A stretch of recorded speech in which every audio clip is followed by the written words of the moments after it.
Gonna give a turn or a twirl while you're looking up. Maybe do that again and don't fall over.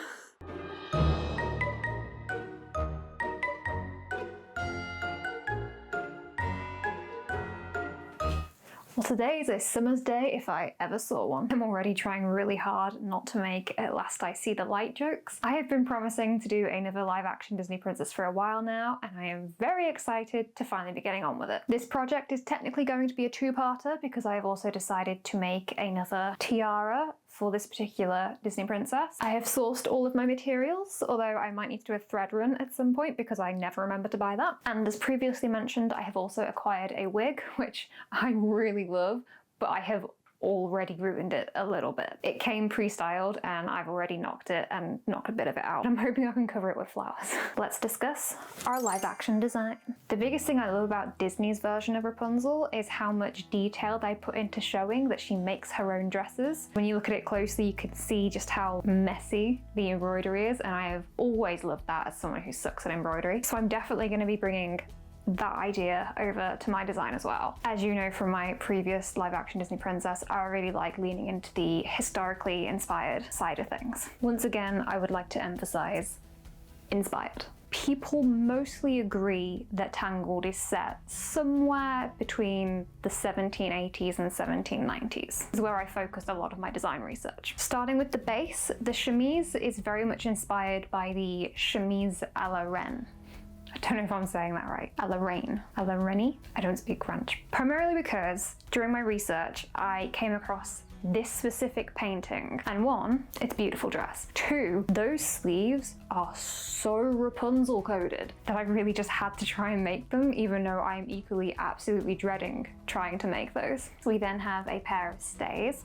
I have made a decision with these. The specific type I'm going to make is actually going to be a 1760s pair of stays. My logic being, we have established Rapunzel sews her own clothes. Chances are, when she was making things and learning how to sew, she had some books that she used for references to learn stuff. Chances are these books were not recent or up to date. So in my little version of this live action Rapunzel, she has a sewing book that is from the 1760s, hence the 1760s pair of stays. I'm giving this backstory. Finally, we have the skirt. I am very much leaning into the animation style for this rather than anything historical. They're going to be some very simple circle skirts. They're going to be roughly above ankle kind of length, and I'm going to paint on some of those classic Rapunzel designs that we see in the animation. I have also decided, this isn't drawn on the design that I did, but I am going to add a second skirt layer on top, which is one of the ones that is like a split skirt where it opens at the front, primarily because I came across a fabric that was too perfect to not include it in the design in some way. And that is the plan. I have about a week and a half to do all of this in, and I specifically don't actually have a lot of time today, so I have decided to take the coward's way out, really ease myself gently into this project, and I'm going to start by making the two circle skirts. Let's crack on with it! I originally wanted my skirts to be a little bit longer, but I was extremely limited by the amount of purple fabric I actually had. I took the circle right to the edge and just about scraped a passable length for Rapunzel. The pink fabric I had absolutely tons of, so I could add a few extra inches to satisfy my anxiety when it comes to hemming skirts. And of course I had to hold it up to me and do a completely pointless princess twirl. Circle skirts are fairly easy to construct, so these steps went pretty quickly, and I was feeling a little bit cocky, so I decided to add a zip. Veteran viewers of my channel will remember my not so fantastic history with adding zips to things. It went really well this time. Would you like to know why it went really well this time? I used the zipper foot correctly.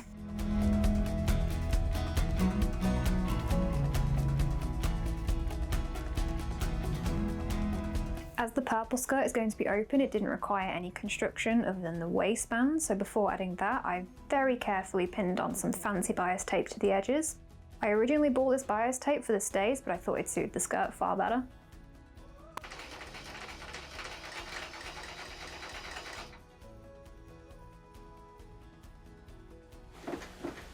I was sat here thinking, this is going really well.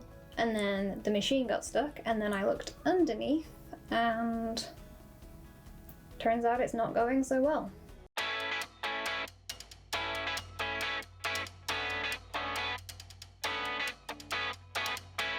While I was out, I wanted to show you all my favourite tree because I have a favourite tree. I also really wanted to try and make a friend, but equally didn't want to face the inevitable rejection. And I completed my journey with a go on the zip wire. I did go to the fabric store and buy threads, bias tape and a new rotary cutter, but I was talking the entire time I was in there, so I got absolutely no footage to show you.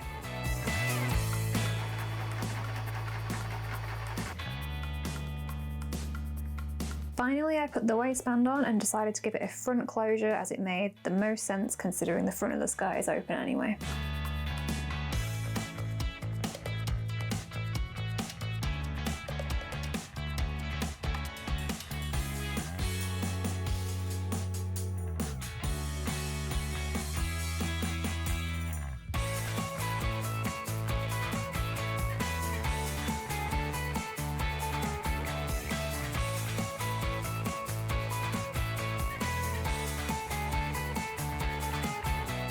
Let me tell you, it is hot in the studio today. I'm not cut out for this heat. I am cut out for being stuck on Halloween cards. This is not working for me. Not that I let it stop me from drinking my hot chocolates. Stage 1 of the skirt is finished because I still need to paint it later, but the actual construction wise, we have 2 complete skirt layers. I have cut out the pattern ready to make the stays. I am terrified.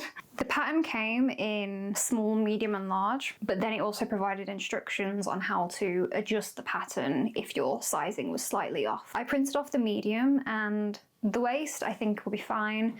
The bust measurement is 2 inches bigger than I am. And I thought about adjusting the pattern, but honestly, I have no faith in my pattern adjusting abilities to do that and then get it right, especially as I'm not making a mock-up because I never make mock-ups. My plan is to just make the size medium standard as it is without adjusting it. And if there's extra room, which there's bound to be, I will just make an extra ruffly chemise to go underneath.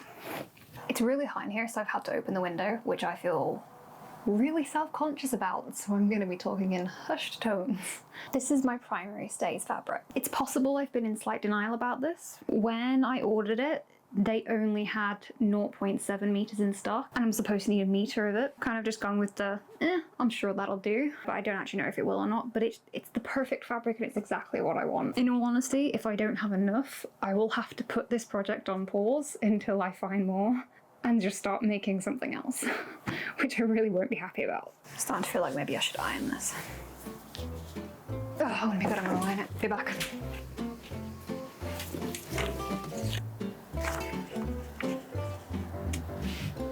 This is the exact moment where I thought, surely I must be missing a piece because there's no way I've got this much leftover fabric considering I didn't buy enough fabric to begin with. Well, that's more than enough fabric. Yay! And yes, my new rotary cutter works like a dream. My days of mid-cutting maintenance are past. Also, thank you to everybody who gave me recommendations on rotary cutters. In the end, I chose the Prim Love rotary cutter because I was able to test a few in the fabric store and I really love the feel of this one. I have consulted the instructions and the next step is to take the interlining layers and draw all of these lines onto them for all of the panels. This is going to take me so long. Relatively, I don't think this should be too difficult of a stage. Touch wood.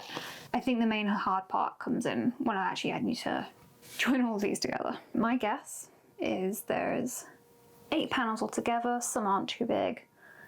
Or maybe 40 minutes? Watch me be sat here like 2 hours later now.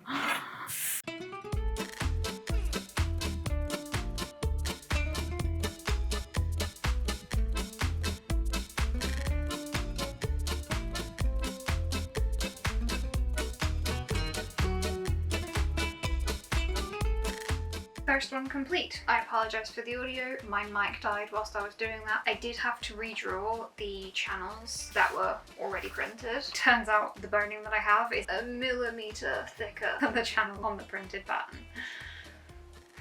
Meant that I can't fit as many channels in, but it just means it's not as quick as just tracing out the lines already there because I have to draw my own. And I now have to do that 7 more times. It's gonna take me ages. I am gonna be here for 3 hours. I'm gonna go ahead and stick a film on.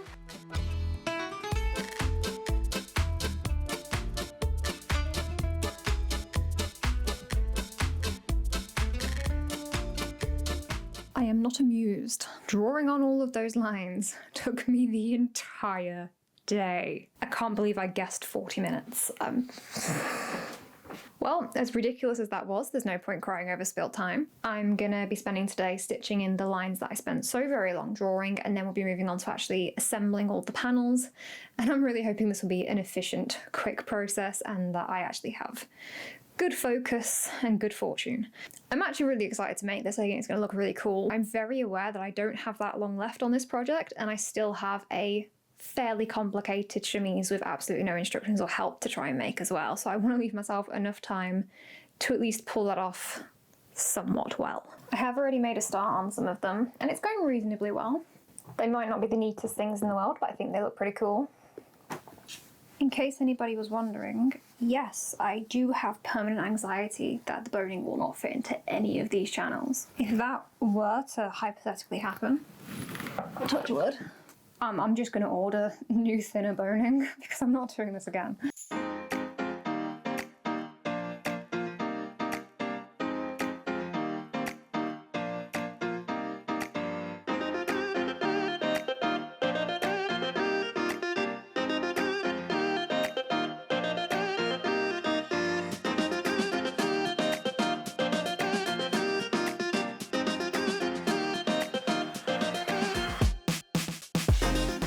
To admit, I have quite enjoyed stitching the lines in, but if I'm being entirely honest, it's already getting a little bit repetitive. Like, it was fun for the first couple of panels, but now I'm starting to get a little bit tired of it, and I'm not even halfway there yet.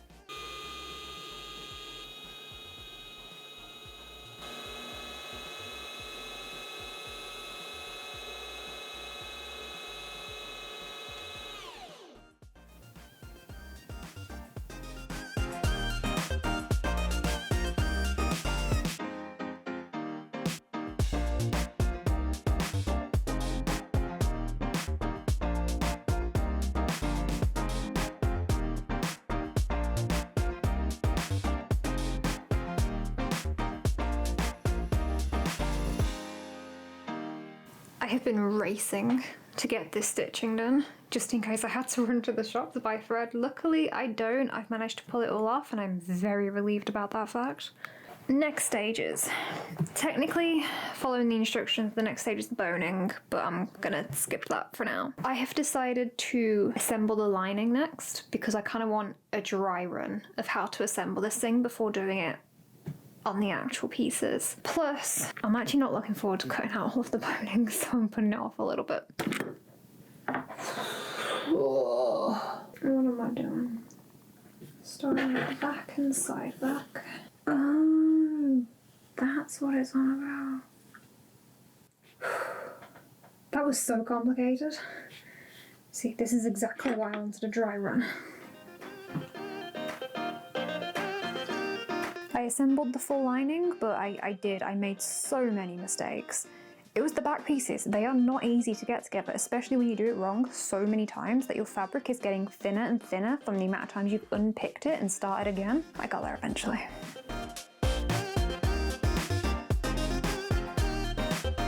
Today we're gonna jump ahead a little bit and start working on the Chemise à la rein.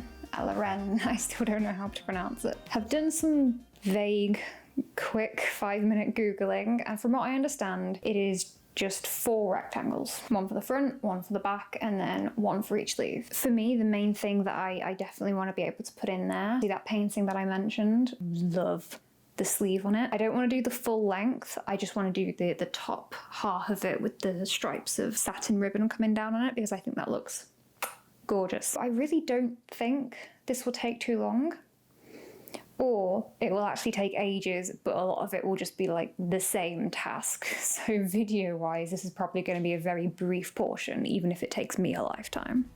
The width of the fabric was perfect, so I just needed to cut the length of my rectangles. I did decide to double the length of each panel so I could fold it down, so I could have 2 layers of fabric for each panel as it's quite a thin fabric.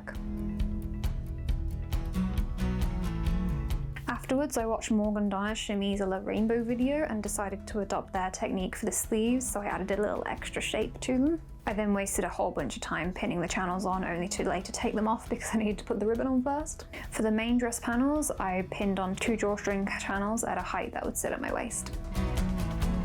Thought it'd be nice to go for a walk.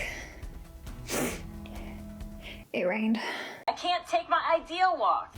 I cut the fabric out, having a full-length version of the dress in mind, but obviously as this is to go underneath Rapunzel's skirt, it's not going to be full length, so I'm actually going to be cutting off a significant chunk of this fabric. And honestly, it kind of got me down a little bit. I really got in the zone of making this. I think it's probably going to be a project I circle back to, have a go at making a second version that can just be a full-length dress that stands on itself. Kind of thinking maybe a gothic one that's full length. I might quite enjoy. I don't know, future project. For now, stitching down the channels, and then I'm gonna put the ribbon stripes on the sleeves, and I have picked out, I've got this really cool ribbon that has like these nice little thread loops along the edges, which felt very Rapunzel-y to me. Like in the animation, she's got a lot of things on her dress that have that kind of, I was gonna say bumpiness, scallopedness, lumpness. Stitching in the channels was a pleasantly easy experience. This meant I could fasten it onto the mannequin to shape the top half manually. Some people are really detailed with this and do pleats and just do it very precise. I was not one of those people. I just sort of bunched and pinned and then cut off a whole bunch of excess, and that was my whole technique.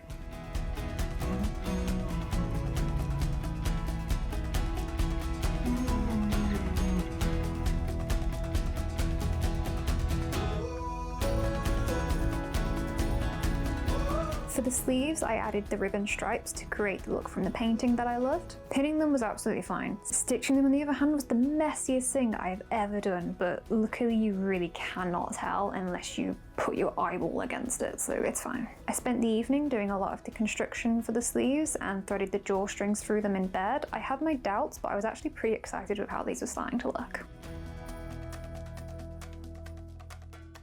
You know what I found out today? Purple doesn't exist. There's no such thing as purple on the light spectrum. So when we think we're seeing purple, it's actually psychological because it's not physically there. Apparently what we're actually seeing is equal parts red and blue light, and I don't remember exactly how this worked, but the physicist who was talking about this said something along the lines of green light falls in the middle of red and blue. So when we see purple, we should be seeing green, but we're not because there's no green light there. It's just red and blue. Our brains don't really know what to do with that, so they just make up purple, but it's not actually there.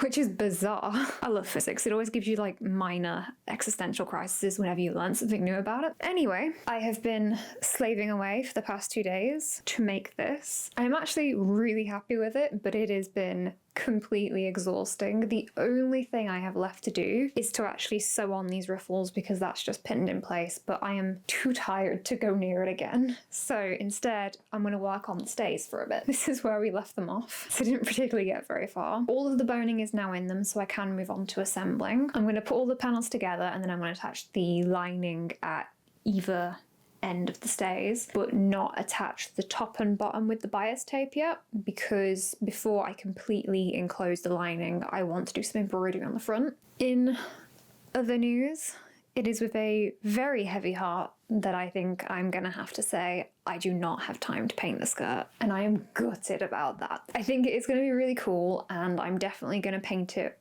one day, but for right now, for this video, far too much left to do. I've already assembled the lining, which I actually made loads of mistakes doing, so hopefully I've learned from all those mistakes and this will go a lot smoother.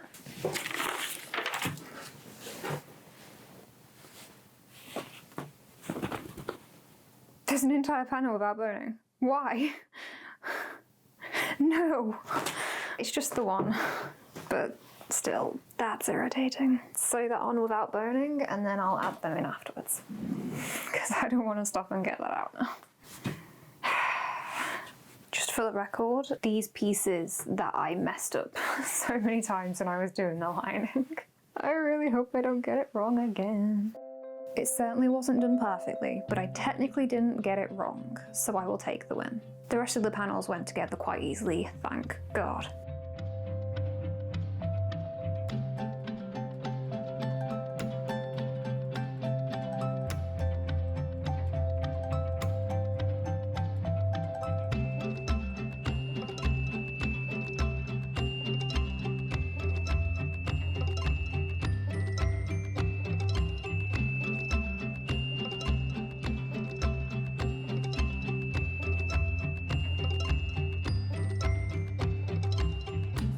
am feeling very happy with this. Pin and stitch on my lining, and I once again find myself rationing my thread. Once I've done these last couple lines of stitching, I can finally move on to the embroidery, which I'm really excited about, and only 80% because it means I get to go and sit and have a film on and just relax for a little bit.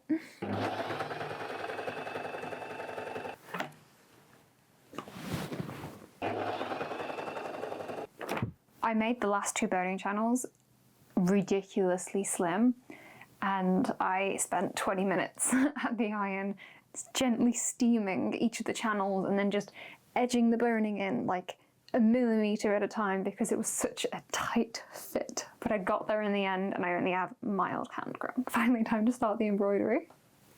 Last night I raided my embroidery thread boxes and bags and drawers, and I've picked out some colours that I feel like work really nicely. I don't have an exact design planned out. There won't be anything fancy. All of this stitching is going to be incredibly basic. I feel like I can get away with that considering when you look at the actual dress from the film, it shows that kind of stitch work anyway, so.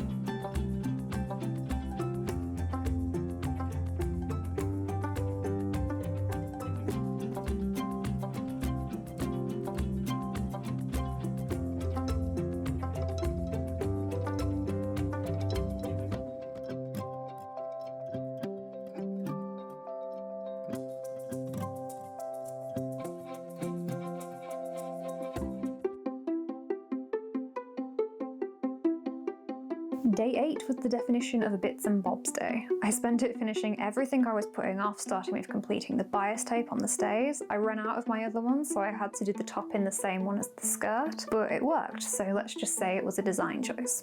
I also made, gathered and hand stitched on the ruffles for the chemise because trying to get that through the machine seemed like a hell not worth going through. And finally, I had to fix the wig that I accidentally messed up, which also proved to kind of be a fruitless task considering I covered it in flowers anyway. No, it's not perfect, but I'm so freaking proud of myself for fixing that.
New favorite cosplay. I love it. It is so fun to wear. It is so fun to shoot in. I cannot wait to wear this to a convention one day. Everything about it is perfect. I've had this ready to shoot for about a week and I've just been waiting and watching every single day because it's been raining and the sky has just been filled with really dark clouds, and that just obviously does not fit the Rapunzel vibe. So I've been waiting for just like the tiniest little bit of blue sky to start poking through the clouds. Worth the wait, even if the video did come out a little bit later than intended. Really do want to finish it at some point and do the painting on the skirt. I also really really want to add some lace to the bottom of the chemise so that can poke from underneath the layers too, because I think that would look cool. I'm obsessed with all of this. I love the messy embroidery, I love the ribbon, I love the stays, I love the sleeves on this thing, which I was nervous about because at one point I kind of thought that they looked really fat and kind of like big flying saucer kind of sleeves, but I don't know, I feel like when it all comes together it works quite well.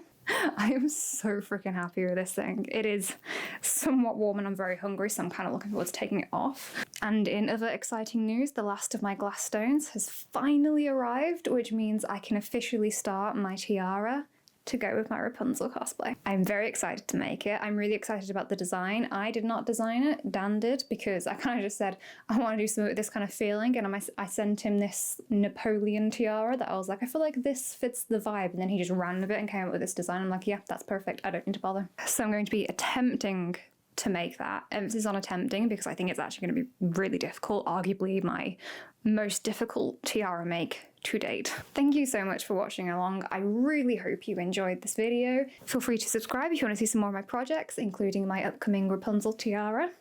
I also may or may not have already started designing my next live action princess cosplay. I'm becoming addicted to these. No one can stop me. I now have tons of editing to do, so I will see you all in my next video. First step, stepping on things. Excuse me, woke up with the plague today. You okay?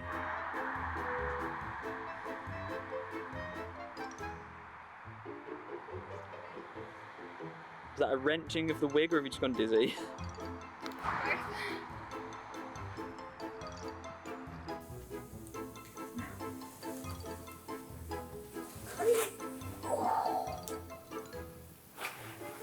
My current sophisticated technique for getting stays off is to just randomly pull at it and hope something happens.